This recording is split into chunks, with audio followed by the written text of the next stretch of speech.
আসসালামু আলাইকুম। Hello everyone. Welcome to Zaheda mini kitchen. খুব সহজ পদ্ধতিতে ঘরোয়া উপায়ভাবে ঘরের কিছু উপকরণ দিয়ে আজ আপনাদের মজাদার একটা মোমোর রেসিপি দেওয়ার চেষ্টা করব।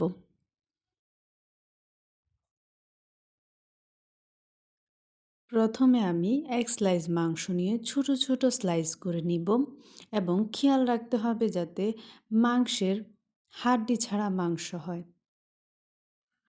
মাংসের সাইজগুলো একটি পাত্রে নিয়ে প্রথমে পেঁয়াজ কুচি এবং টমেটো কুচি, রসুন কুচি এবং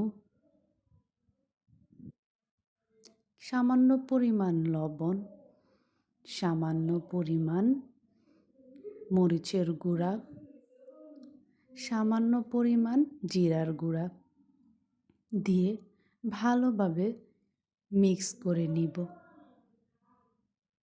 যাতে খুব ভালোভাবে সুন্দরভাবে একটা ডো তৈরি হয়। ওইভাবে আমরা মিক্স করে নিব।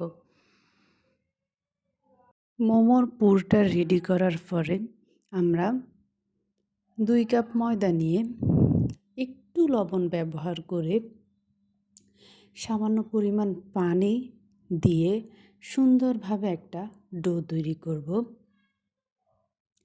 এবং কিছুক্ষণের জন্য রেস্টে রেখে দিব, যাতে ডোটা পারফেক্টভাবে মোমোর জন্য তৈরি হয়ে যায়।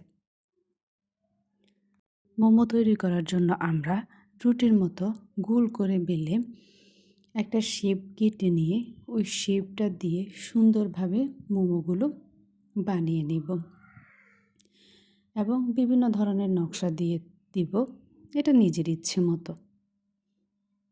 ফাইনালি আমাদের মোমোটা আমরা রেডি করে ফেলছি। এখন একটু সস দিয়ে বাস পরিবেশন করব সুন্দর মজাদার একটা মোমোর রেসিপি।